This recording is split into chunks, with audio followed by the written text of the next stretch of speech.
Testing for Mike's microphone. Testing for Mike's microphone. Testing for Kurt's Kurtophone. This is me testing out Kurt's Kurtophone. I'm Kurt Wagner. And I'm Mike Epley. We're old college debate teammates who disagree about pretty much everything as often as possible. In each episode, we examine a question inspired by the week's events. Despite our disagreements, we're friends. We respect each other, we keep each other honest, and we have fun doing it. And most importantly, we drink. Offering a fresh, informed snapshot of the debates that dominate contemporary discourse, this is Right Brain, Left Brain.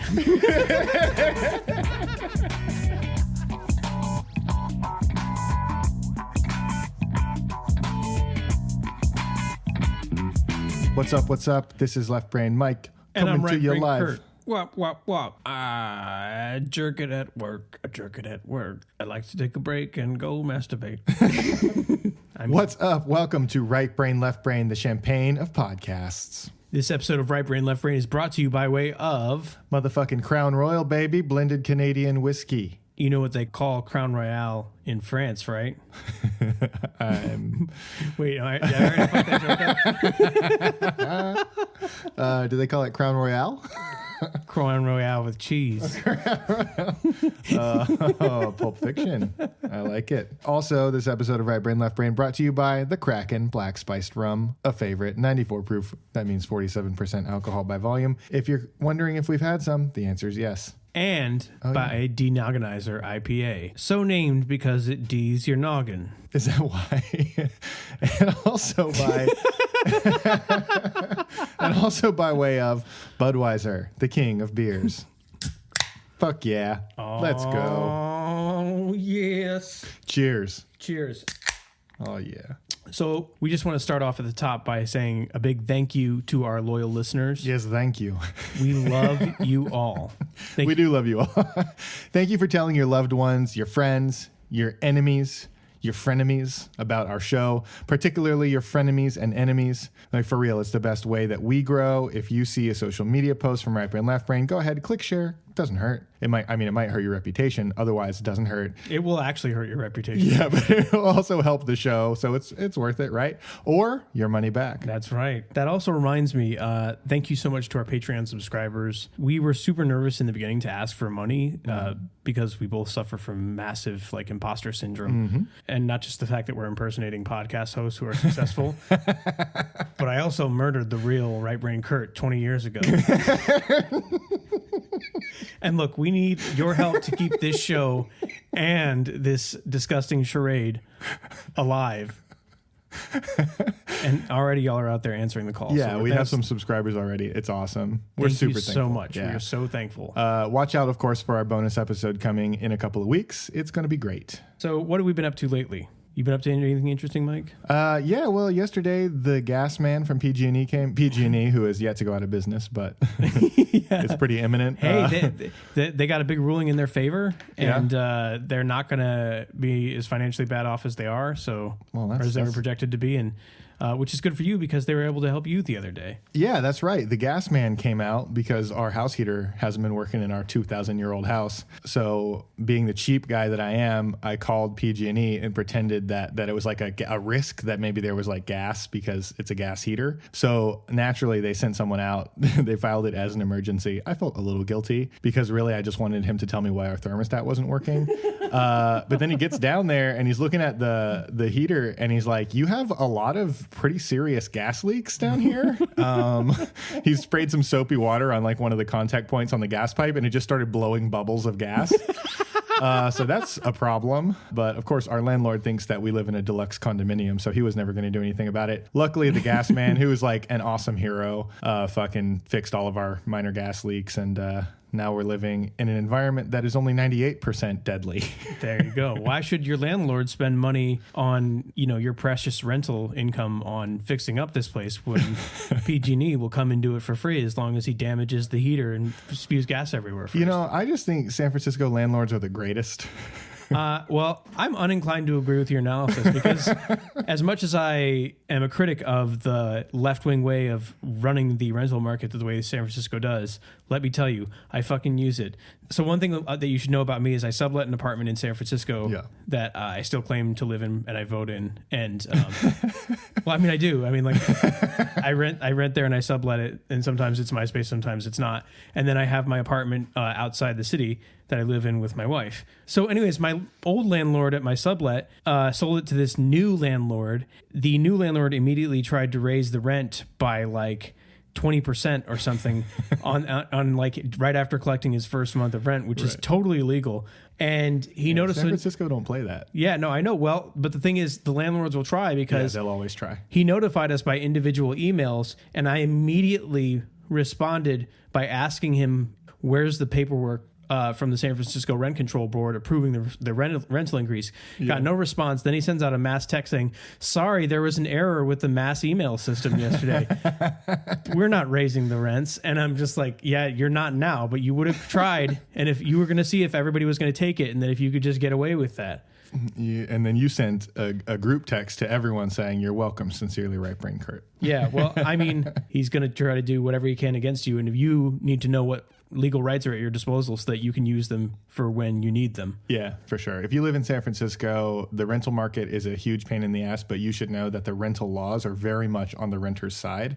If you're ever in a dispute, you should not only go to the rent board themselves, because they tend to be very, very favorable to the way they treat tenants over landlords, but also, pro tip, go to the San Francisco Tenant Union, who I have used in my 10 years living in the city when I've had rental disputes with like shiesty. Actually, shiesty is a derogatory word. When I've had rental disputes with shitty master tenants and stuff in the past, the San Francisco Tenant Union is an amazing, amazing resource in the city for anybody that's struggling with any kind of rental disputes. But anyway. Let's talk about this week's hilarious spectacle in politics. Oh, yeah. Okay. So Virginia governor and dead man walking Ralph Northam has been in some hot water for, as Kurt puts it, advocating killing babies in a viral interview gone wrong. Well, now he's got an all-new scandal to contend with as well. Yeah, one of his classmates who was unhappy about his remarks, possibly indicating that he'd support euthanizing a delivered child, submitted his yearbook photo showing, among pictures of Northam, a lone picture of a man in blackface and another man in a KKK robe. He hasn't said which of the two that he is, although when you look at these individual page photos, it's all photos of the different people that it's of. Yeah. So you wouldn't pick unless that's his parents. No. At like the place that they met. You know what I mean? Like, No. In a rare moment of unity, most of the left and right are calling for Northam's resignation. I imagine it's probably imminent. And I think that the ultimate meaning of all this is that Howard Schultz can finally like breathe for a second and look at somebody else and say, thank God that guy is taking the heat off of me as the most hated, clueless white man in America. Yeah. And then, of course, now, as of a few days ago, the Attorney General of Virginia has publicly admitted that there are also blackface photos of them from college. And it kind of makes me wonder, who's next? What other white people from Virginia had their photo taken in the 80s?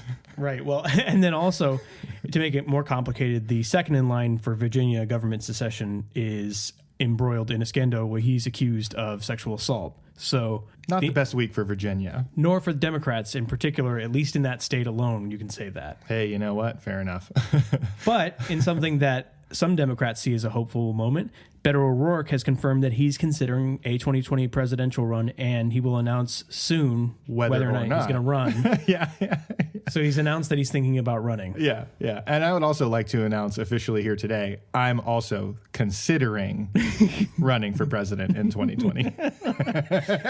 And Mike will let you know. I'll definitely let you know. On an episode of Right Brain, Left Brain, so make sure you tune in. But regarding Beto O'Rourke, my thought is fucking awesome. Now there's no chance that Donald Trump is going to latch onto O'Rourke's Senate loss and beat him down with it, because that's, of course, not what Donald Trump is like. Never. I guess hopefully some other Democratic nominee is going to do it first, because that's what we've come to, which is a little ironic for me to say, considering I've always been a Bernie Sanders supporter.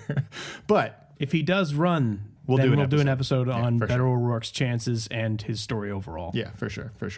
Furthermore, the State of the Union speech happened. If you were like me and eating Popeyes, you saw it on the TV. And you were watching the pretty bad closed captions and wondering, is Donald Trump really saying this stuff, or is the person that's typing this out really drunk? The one sentence synopsis of the State of the Union, because we're not going to do a whole episode on a speech that doesn't mean anything. Not this time. Not but this check time. out our old episode on the last year's State of the Union. Yeah. But if you want to hear a great Right Brain Left Brain episode, go listen to last year's State of the Union recap. But yeah, no, it was good theater. There were a lot of really uncomfortable moments for a lot of politicians, as well as a lot of really uncomfortable moments for a lot of viewers. Yes, not just viewers in the television audience, but also viewers in the House of Congress watching the speech live. There were Republicans, Democrats, and non-political figures alike who all had some very, very nervous or uncertain moments. My favorite was when Trump said, "A great nation does not fight endless wars," and then one of the generals sitting in the front row got super nervous and started darting his eyes around left and right, like wanting to see how like popular that one was, and like really like sweating. And then, of course, Senate Tortoise leader Mitch McConnell got super angry turtle at the mention of sentencing reform and mass release. Don't worry, Mitch, that shit ain't happening. And then, of course, AOC refusing to cheer for any kind of ICE accolades like arresting sex traffickers. So somebody that wants to abolish ICE, they're not going to cheer for ICE. At least she's consistent. And then there was Bernie Sanders basically crying when cheers for denouncement of socialism continued and then devolved into repetition of the chant, USA, USA. The man really looked like he was about to cry and that maybe he was about to die on live C-SPAN in front of the whole nation. I know it made me want to die. I, for one, think that a great litmus test of whether you're a liberal or a conservative in this nation is how do chants of USA make you feel? Right. If you hate America because you're a liberal, then it makes you feel bad because you know you wrong. God. Anyways. So there were a few responses, of course, also to the State of the Union. The official sanctioned Democratic response came from ex-Georgia House Minority Leader and almost Georgia Governor Stacey Abrams. It was meant to sort of mix Democratic counter messaging against the State of the Union while also introducing onto a national stage a prominent and rising star in the Democratic Party, that is Abrams. Yeah. And I thought it was interesting. She really, really used it more as the promotion vehicle and talked about herself way too much and way too glowingly. But, you know, that's politics for you. Yeah. But then a lot of people on the left, of course, think that Abrams was dope, as I do, and think that Georgia made a huge fuck stupid by not making Stacey Abrams governor. But, you know, it is what it is. And then, of course, Bernie Sanders gave a subsequent response to the State of the Union that was all of his own, where he focused on countering Trump's most ridiculous claims, especially focusing on economic problems that the administration has not, in his words, either fixed or, as he argued, the administration has actually made worse. And he's consistently kind of a one message guy. He focuses hard on economic issues, and this was not very different. And then, of course, the left is one part mad about the State of the Union and two parts infighting about how sexist Bernie Sanders is for doing his own State of the Union response speech, since the official Democratic response was given by Stacey Abrams. Yeah, and let's not also forget that according to intersectional logic, that he's also a racist for interrupting and correcting a black woman for not doing it right, in his view. And so if we're going to be consistent about liberal logic, don't forget to call him a racist. All I can say is that conservatives are loving this shit when they see it happening between us on the left. I'm rock hard. Oh, God. But we're not talking about the State of the Union this week. Yeah, we're going to take a week off talking about the Donald. So what are we covering this week? We just did talk about him. Yeah, we did, but yeah. But now we're not anymore. Yeah, after this, we're totally not. Yeah. Yeah. So what are we talking about this week? Well, there's a new sheriff in the House of Representatives. Oh, boy. And her name is Pelosi. Oh, geez. Yep, the Dems have officially taken control of the House. Now that the government is back in session, at least for a moment, barring another shutdown, the new class of House Democrats have a clear legislative strategy, partner. I think that whole performance right there was just because of there being, quote, a new sheriff. And boy, did you run with it. But I like that you're getting an opportunity to explore your voice work on this show. Literally, if you see our pre-production notes, all I got that from was Mike typed "new sheriff Nancy Pelosi," and I just extrapolated the rest from it. Yeah, but the Democrats, The Kraken's in me. What can I say? But the Democrats do have a clear plan, and their plan is to propose a bunch of laws that they think the majority of Americans support, regardless of their party affiliation. This is their official word on the matter. Now, the optimist might believe that this move is in the hope of passing common sense legislation that will create real positive change to benefit all of the American people. And the cynic believes that the House Democrats know that none of these laws are going to clear the Senate or the president, and that all of this is just theater designed to rub egg in the face of Republicans who can't politically support any Democratic legislation, even if their constituents want them to, even if they wanted to. And I don't know. I'm somewhere in between on it. But I'm leaning more cynic. Well, there's always a good reason to be cynical about politics. But one of the interesting bills that we're going to talk about today is a proposal to make Election Day, the first Tuesday in November, a federal holiday called Democracy Day. That's a lame name. I'm just going to come out and say it. Democracy Day. It's a pretty lame name. Doesn't even have a ring to it. Democracy Day. Yeah, it's too many. Oh, you got to work off on Democracy Day? Yeah. What are you going to do? Go to the beach? No, the line's going to be too crowded to get to the beach. Democracy Day.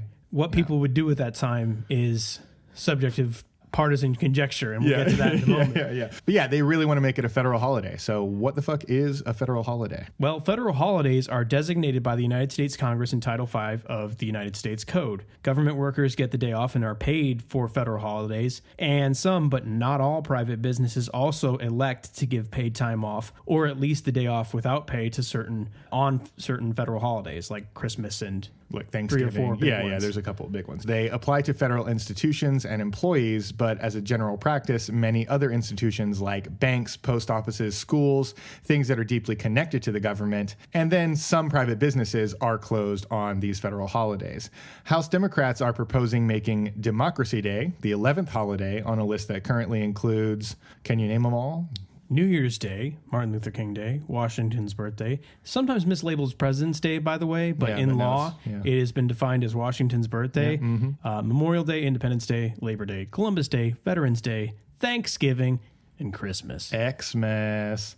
So in the status quo, there is no federal law requiring time off to vote, although 22 states in the status quo do mandate at least some amount of paid time off to go and vote. And there's a few, I think 7, that mandate some unpaid time off to go and vote. And then there's a couple of states, Washington and Oregon, that send mail-in ballots to every single registered voter, whether or not those voters choose to go either vote in person or mail in those ballots or do none of the above. They still always get a ballot in those states. So how do people feel about the idea of making voting easier by having one of these holidays? About 2/3 of Americans support it, according to a Pew Research poll, but a sizable chunk of Americans are vocally opposed to creating a new holiday. Yeah, so generally people that support this holiday say that creating it could increase voter participation by 35 to 45 million votes. And if that's true, then duh, it's a no-brainer. Let's do it. So on the other side, I don't think that a lot of conservatives really care outside of the few who see the financial implications. But as the implications become clear, it'll become a lot less popular on the right and become more bipartisan. That's why we should not have this holiday. Well, that brings us to the resolution question for today. Should Election Day be a federal holiday?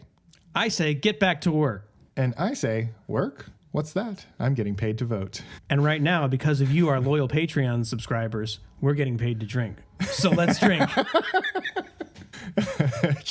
How many unsubscribers are we going to get? Do that joke. Let's find out. All right, Mike. So defend this idea. All right, I will. But first, let's drink out of these shot glasses so the listeners can hear it clink. Okay. Cheers. Cheers. All right, so here's what I think about an Election Day holiday. 2 things. 1, there's a lot of reasons it would be good. And 2, there's only really one reason that conservatives don't like it. So I'll start with 1. It would be great for our nation to have an Election Day holiday. In the olden days, and I'm talking over 100 years ago, Election Day was a celebration. Yeah, I know. Only white land-owning men could vote at that time, and that did suck. So don't at me. But now, thank God, most of us can vote, but in the status quo, even though most of us can, about half of us do not. And why don't people vote? Well, it's not cool anymore to vote. For one, a full 20% of people who did not vote in the 2014 midterms said that part of the reason they didn't vote was because they give no fucks, and that's a direct quote. And why should they give any fucks? It's just not cool. I think we should probably fix that. And what better way to celebrate something as a nation than, you guessed it, giving it a holiday? I'm talking block parties. I'm talking picnics. We're talking keggers. The sky is the fucking limit. Yeah, Let's that's what I'm make gonna it a go party. do. That's what I'm going to go do after I fucking get hammered at a kegger. Is I'm going to go Drive to your vote. polling place. Crash through somebody's garage where they volunteered their time to collect votes. As a result of your law, voter participation goes up by 20%, and cars crashing into polling places goes up by 6,000%. Oh my God, that's almost definitely true. Specifically, cars crashing into polling places. That's definitely true.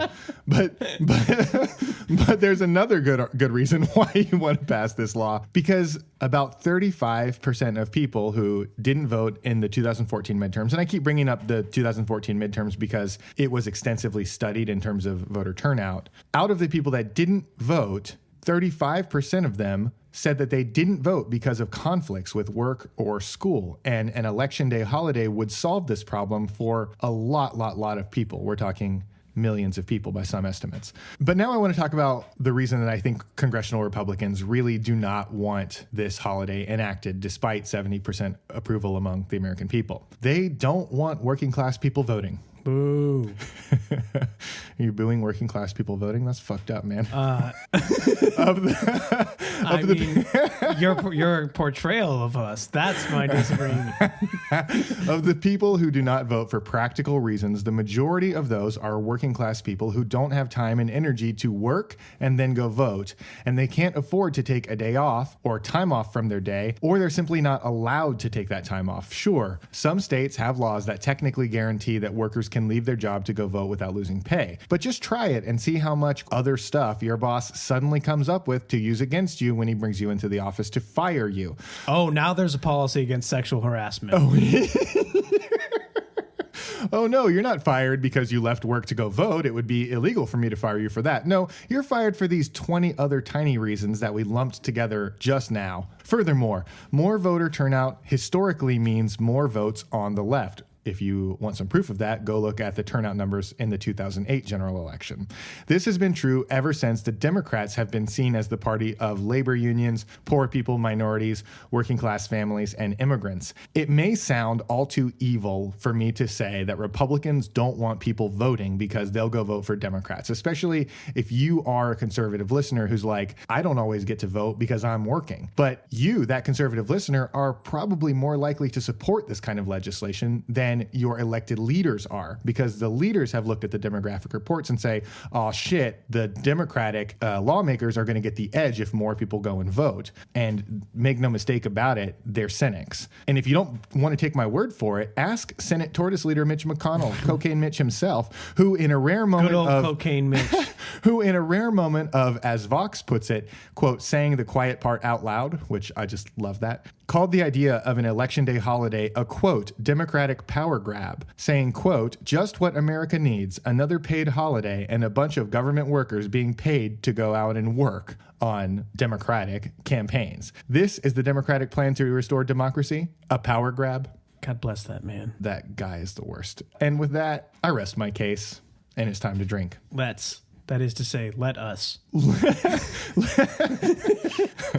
All right, so what do you think, man? Did I change your mind? No, you didn't change my mind. Your ideas are still shit, but let's drink, my friend. Cheers. Oh, if you're wondering, that one was Crown Royal. Oh, I know, because it tastes to me like the way a double wide trailer tastes when I was 17 years old drinking Crown Royal in the back room in Jacksonville, Florida. Oh my God. Whew. In my world growing up, Crown Royal was like the nicest liquor that you could realistically get a hold of if you were as poor as I am, right? Not a lot of casks of Courvoisier being passed around your Hennessy, neighborhood. yeah, Hennessy and even like Johnny Walker Black, like those things are fucking out the fuck of reach. Like getting a bottle of Crown with that little purple velvet like cinch top with the fake gold If somebody got a bottle of Crown, that was off the fucking hook. And it's not that Crown Royal was actually that much cheaper. It's just that with the smaller bottle for Crown Royal, it's easier to steal.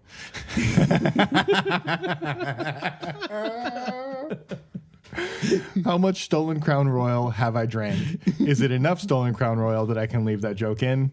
Yeah, it checks out. So what's up, man? Election Day holiday. For or against? Well, as I said, I ain't for it. So there's two main reasons why you're not going to like Mike's holiday idea. For what we've identified as the harm of people not voting, the holiday's not actually going to solve for it. And also the other reason why you're not going to like Mike's idea for a law is that it's going to do unnecessary harm to business and use big government extortion methodology to do it. Let me elaborate. His holiday does not solve for the problem of people not voting, mainly because it comes from a lack of will, right? Because in the status quo, private employers are required to give time off to go vote or otherwise let people go leave work to go and vote. So employers who already support their employees' right to vote already give them the time. And in most cases, that's the situation. You know, in San Francisco, like a lot of polling places, local polling hours are from 7 a.m. to 8 p.m. And in California, it's overtime to work over 8 hours. So very few people do anyway. So somebody'd have to be working 12 hours straight during those time periods just to be theoretically not able to access their local polling place. But again, mail-in ballots are available to those people anyway. I've been using mail-in ballots for years. I did it because I missed my share of elections over the years. And I realized I need to just start getting a mail-in ballot. And then I fill it in at home. I take my time with it. I Google, I take my time with it. I bring it in on election day or I mail it in. And I decided I wanted to stop missing elections. I stopped missing elections because I made the plans. So ultimately, this proposition is aimed at using government force to massively change the behavior of every private individual and a private employer in this country, right? Oh, for fuck's sake. And it's all just for a small number of people who fit into this harms demographic that we've cited that, again, are mostly not voting or really all not voting because they just don't want to vote bad enough, and they could. But we can't force businesses to give holidays. And even if we could, it's unnecessary because voting does not take a prohibitively long amount of time, especially if one, again, gets their vote by mail ballot and just drops it off. But even if you're going into the polling station, first of all, you have to want to vote bad enough that you've already registered to vote. And so when we talk about eligible voters who are not voting, this group of people, if they hadn't registered to vote, you know what I mean? There's a difference between eligible voters and people who cared enough to register in time anyway. So you'd have to be registered, right? Which is a smaller number of people. You can always vote by mail-in, like I said. It costs more money than what it's worth, considering that time off isn't what prohibits voting. The cost to give federal holidays, for example, we spend, according to my research from 2015, $500 million a day every time we give federal employees a holiday.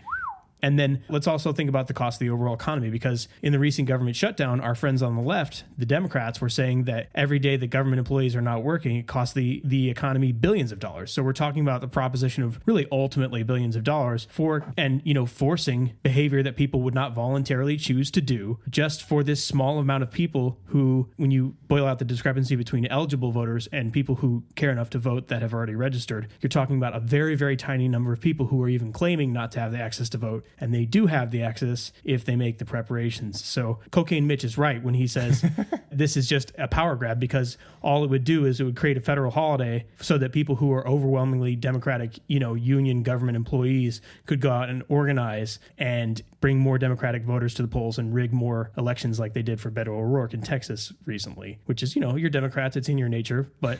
Wow.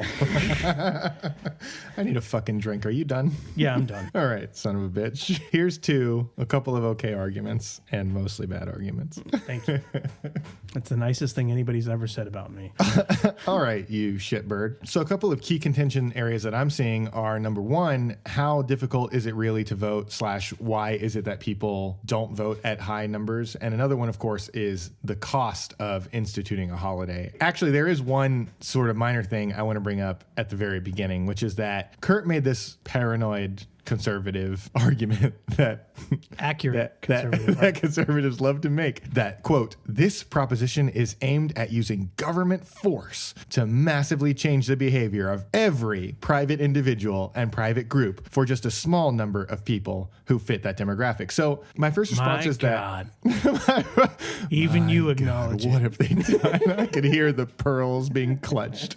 So, number one, the number of people that it would affect by liberal estimates, admittedly, is 45 million people. And of course, the conservative number is like down around 35 million. But I personally think that even if this law were to create 5 million new votes, that's a big enough number to justify any of the downsides that Kurt has brought to the table. Furthermore, Kurt is kind of in a double bind when he makes this argument. This is a logic term and a debate term, but basically it means that Kurt can't have it both ways. Either A, creating the holiday is going to increase voter turnout, and I have access to my impacts because the government forced all these private individuals to vote who otherwise wouldn't have. Or B, the plan doesn't change anything because it doesn't solve the actual problem, which is that people don't want to vote, and then nobody votes, and then you have no access to your argument that the government is forcing anything. So at the end of the day, you're stuck one way or the other. And to understand the full lunacy of Kurt's paranoid government force argument, apply that argument to something like Christmas or Thanksgiving or any other holiday where the government apparently forces people to get paid time off and celebrate with their families. I get it. Family Celebrating. God, I get it. I'm stepping in that argument a little bit. It can be pretty rough to celebrate with your families, but there's not a lot of people out there who are like really upset to have Christmas off or to have Thanksgiving off, right? I don't think there's going to be a ton of people out there who are upset to have another holiday where they're not required to go to fucking work. I'm going to come in the pies. That's all I'm saying, Greg.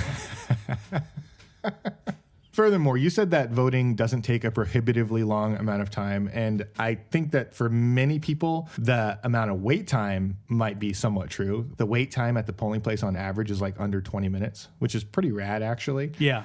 There's people that wait hours, right? They wait it makes, well it into makes the national evening. headlines when there's not enough allocation of resources, and then people come at times that they weren't expecting. Right, but that's not the norm. I've had to wait in line to vote very few times in my life. And you don't have to wait in line to vote at all if you fill out a mail-in ballot and bring it to the polling place. You're right about the mail-in part, for sure. That being said, for people that do want to go and vote in person, those wait time figures are a little bit of a misunderstanding of how long it really takes a person to go vote when they have to interrupt their work day to go and vote, right? Like Kurt, as someone who works in San Francisco and lives in the East Bay, how long would it take you to clock out of work in San Francisco, get to your polling place in the East Bay, assuming that you're not committing voter fraud, get your phone out and Google all the questions illegally in the polling place, fill out your ballot, turn it in, get back in your car or get back on BART, go back to work in the city, and then clock back in? Like, how long is it going to take you, and is it going to cause a problem for your work day? Yeah, you know, you're right that situation is prohibitive, but most people don't live in a place where that's as traffic filled as this, where you have to live as far from where you work as this. But I have to admit that it's the same time, that's at least if you're lucky enough to live near a BART station or have no traffic, which these days no traffic, get the fuck out of town. Right. That's all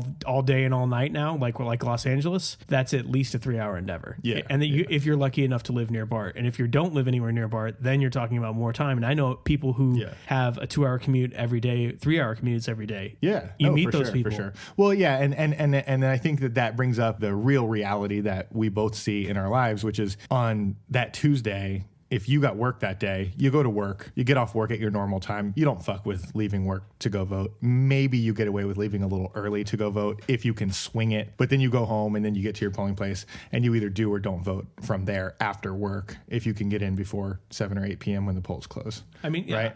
There's a point to that. I mean, ultimately, I'd say this sounds like shit planning. I don't think that you'd be the kind of person who's registered to vote and then find yourself in that situation. But you know what? I will admit there are at least some people who will. There's at least one person who has that situation, right? Right. And there's lots of people who like think they're going to vote and then it doesn't work out and they forget or they don't do it. And like you're kind of right that that's partially because people don't care that much, but it's also because it is kind of inconvenient. You admitted yourself that there's been lots of times that you didn't end up voting, and that's why you signed up for mail-in ballots, right? I mean, I don't know. Look, I'm not buying claims of 35 million people. Ultimately, like what happens is that leftists are later proposing new big government programs to solve the last big problem that their last program didn't solve. We've had similar debates in the past that made us start having like paid time off to vote and all these other things, right? And it's like at a certain point, you know what I mean? You've already given access to everybody who really wants to vote. And I think that 35 million is like not a reasonable number to believe. All 35 million of these people have access to mail ballots if they want them. I missed enough elections that I voluntarily had long days full of patchwork academic commitments or work or whatever. I got the mail in because it mattered to me. No matter what your circumstances, hardships or not, you already have the mail-in ballot. We've already done a lot to get this far. You're not going to get a lot of solvency out of this. You're talking about 35 million people potentially, but then again, out of those 35 million, how many of those people are even registered to vote? You're right about that, but we'll talk about that in common ground. But I would like to throw a little complicator into your little mail-in scenario here. I did a little research on mail-in ballots, and 1 in 30 mail-in ballots gets rejected and the votes don't count. I'm personally not okay with those odds of not having my vote counted, right? I've gone to my polling place, which I have the privilege of having my polling place be half a block away. I can walk there. I can go there drunk. It's great. And then I spend my half hour Googling stuff. And then I go submit my ballot and I stick it into the machine. And regularly the machine that you stick the giant Scantron into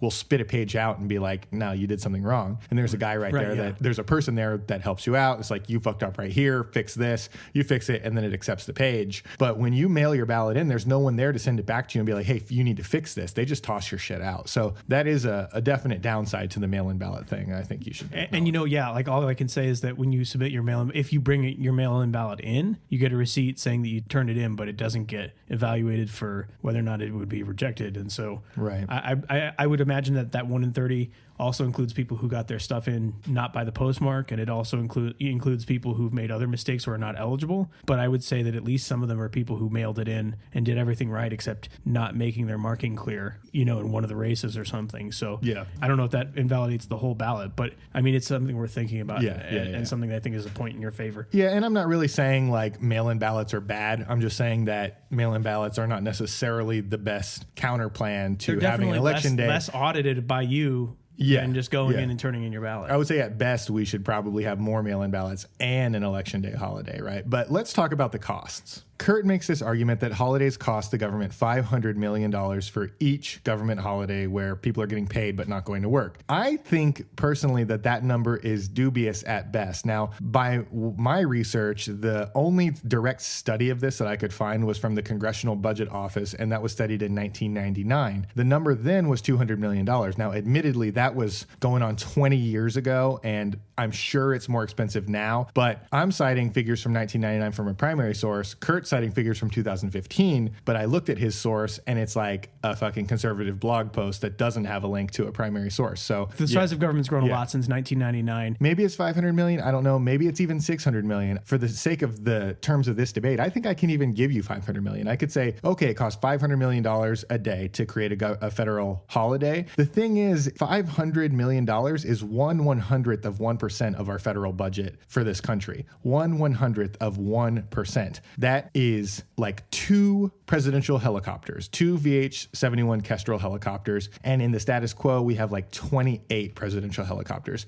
I will happily trade you, right? One national holiday that allows up to 45 million votes for 2 helicopters. Hell, I'll trade you a national holiday that gives 5 million votes for 2 helicopters. That would give us 14 years to come up with the next stupid thing to get rid of to support our democracy, right? I will trade you for 1 Trump shutdown, which cost the U.S. economy $11 billion, right? $11 billion, that comes down to 22 years of Democracy Day. All I'm going to say is that if you're willing to give government workers the day off and bear the cost for one day, then maybe the shutdown's not so bad after all. So you put me in a little double bind there. You know, I'm not going to go back and forth on those numbers too much. We can agree, like Mike's number from 1999 when the government was smaller. Maybe it's not 500, maybe it's 300 million, right? Whatever. We're still talking about hundreds of millions of dollars. Either way, Democrats agree that there is a cost for every day that government workers are not, and that goes into more and more money in the economy overall. True. I don't think that specific numbers are really what matters here. What matters here is consistency of logic. It's easy to think of a corporation being the one that shoulders the burden, especially if it's like a faceless corporation. And let's say you hate Starbucks and you think it's Howard Schultz, like has one less like diamond encrusted hanky to like masturbate into. Don't try to win me over by denigrating Howard Schultz. But look, Fucking piece of shit, Howard Schultz. in the United States of America, the majority of people in the workforce are employed by small businesses. Now, you have mega corporations that end up being the largest single employer, but most people are still employed by small businesses. And they're the ones that bear the cost for this. Because all those eBay businesses can't send their packages because the post office is closed. Right. Yeah, I And get then it. the Uber drivers, everybody in between, who I remember when I was driving for Uber, the loss of one busy workday, I took a hit that week. Those investor rich tech bros at Instagram, Fuck Jerry, or dickburger.com, they're all rich with investor capital, right? I've heard of Instagram. Fuck Jerry and Dick Burger. Well, Fuck Jerry is those guys It's a from real thing. the Fire Festival documentary Oh, who yeah. were social media influencers. Okay. Who helped promote the Fire Festival and then gave their money back. Sure. Dick Burger. Dickburger.com is just a good idea. It sounds like Fuck Jerry. Sounds like a good So thing. it might be a thing. All right. I mean, honestly, like I don't even like to have sex. I just like to put my dick between the two buns and then Of a burger, and yeah. then just say Dick Burger, Dick Burger, Dick Burger over and over again. God, I hope that's not true. But if it is, boy, I'm not a do I fun wish date. you didn't say it. Not to get into common ground too quickly, but I will say that tons of us are hourly workers and we're not all on salary. Salaried workers are going to get their day off and they're going to get paid the same yearly salary and it's all good. Yeah, right? I'm salaried But now. you're hourly. I love a day off. Yeah, right. But your hourly people are like, well, I'm not getting paid. Yeah, now I know? can't afford the gas to go to the poll. To be fair, I get that. And I think that that would be a good segue for us to get into, I don't know, a drink break and then maybe common ground. I'm with it. All right. Here's to all the hourly workers who might want an election day holiday at the cost to their paycheck. Hey, here's to the workers. Seize the means of production. Don't do that. You like my brilliant counter messaging? Nice. All right. So what do you think? Did you have anything you want to say to concede this whole debate? Well, you're still wrong, but let me tell you about some arguments that you made that I could empathize with. right. So, like when you talked about working class people and how like hard it can be to get back and forth, like I had to admit to you as I did, like that hardship is real. Only the real can relate. And I can relate. And, you know, I said I had plenty of times where I just skipped voting. And then I know I missed more than one election that way. I can't deny that it happens. And even if I don't agree with you supporting this bill, this is far from the worst idea that the left has ever had. And it has some genuine merit, even if when you ask my opinion and if I'm in a debate about it, I'm going to be against it. But at a hypothetical election that you may or may not go to, if it was on the ballot, first you'd Google it, and then you'd stand there in the polling place and listen to this episode of Right Brain, Left Brain, and then make a decision about what you vote for.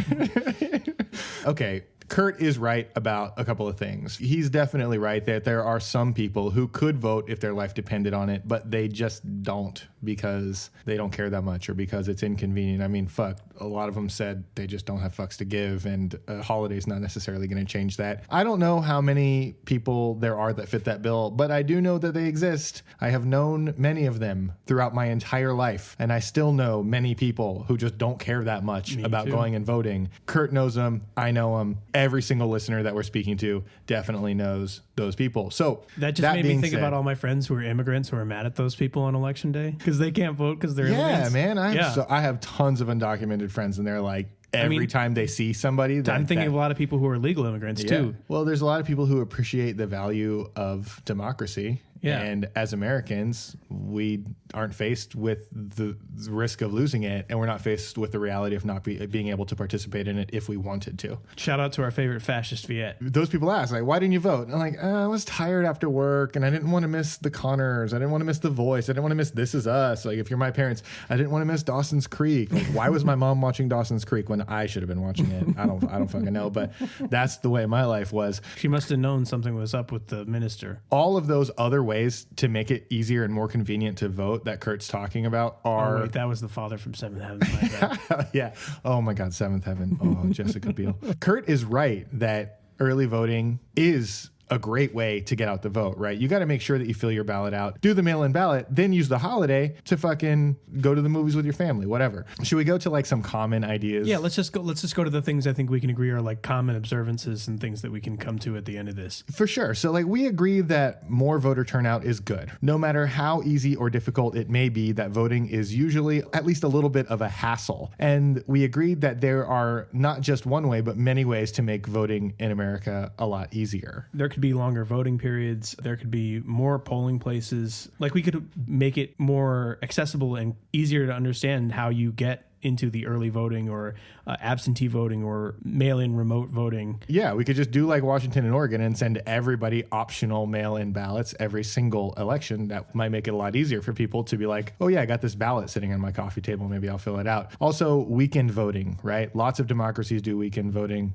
It wouldn't necessarily hurt to make it so that most of us aren't working on voting day. I mean, even if you're one of those people who objects to the idea of extended voting, if we just move it to the weekend, that's still one day for everybody to go vote. We're just more of us are off work. Yeah. And then, of course, we could also even just move Election Day to an existing holiday, right? And circumvent the extra $500 million altogether, right?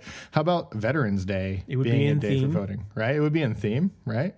Maybe turn Columbus Day into a day where we celebrate Native Americans too and make it a reflection on our colonial and indigenous past, and then also about our democratic present and future. Call that Democracy Day, although there's got to be a better name. Well, as far as bad names go, Democracy Day is bad. Columbus Day is just stupid. Buongiorno, Columbus. Oh, for fuck's sake. Instead of launching into a debate about Christopher Columbus, we're going to go ahead and end this show.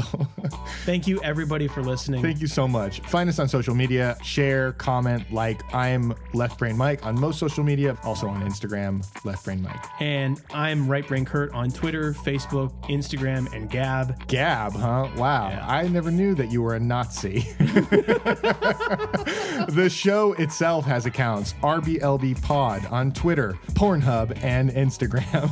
And the videos that we have up on the Pornhub account. Oh boy. And Right Brain, Left Brain, of course, is the name of our group on Facebook, where you can find updates as well as links to all of our shows on the different media that you use to absorb podcasts. And also join the Right Brain, Left Brain community on Facebook.